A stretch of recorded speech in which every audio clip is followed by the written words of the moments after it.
We started with the first inverted paradrap way back in 1985 with one skydiver, and then in 1999 we did the dual inverted paradrap with 2 pit specials. It is a challenge in that the skydiver has to be au fait with some of the aerobatic maneuvers. A lot of skydivers don't do aerobatics.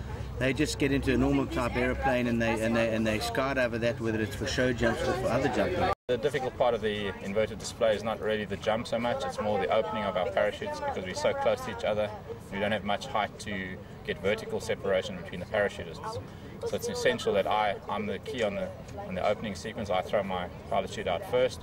Once the bag on my parachute opens or starts opening, the other 2 skydivers open their parachutes, so they have some separation vertically and horizontally from myself. We exit the aircraft at the top of our inverted, top of the loop at about 2,500 feet above ground. Free-fall for about 5 seconds from the time we leave the aircraft till the time we deploy our parachutes. So we use a lot of altitude getting to the speed for the loop, which is 180 miles an hour, around about 340 kilometers an hour. And there's no second chance. Once we committed to the loop, if I don't have enough speed and the airplane starts juddering at the top there could be a disaster. So we've got to make sure that the position is correct, the speed is correct, and the altitude is correct. It takes us 17 seconds to land, put the canopies on and get airborne. And I'm a lead aircraft. I normally try and time it that I do my first pass as the last skydiver lands. And yesterday it worked perfectly, so the timing was good. And then we start our formation display. As you've seen the display, it's quite unusual. We start from ground and work up, where a lot of other formations start from the up altitude and work down.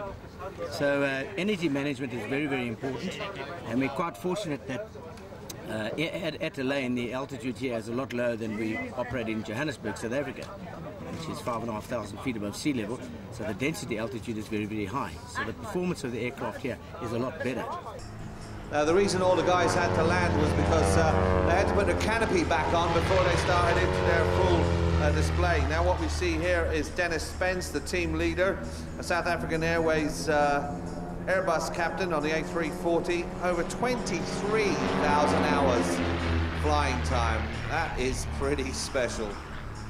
Pitch pull.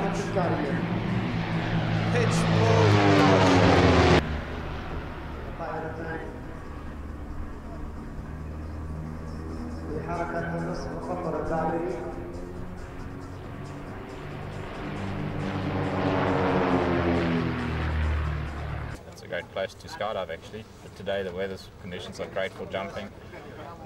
Visibility is fine at the moment, and looking forward to a great day again now.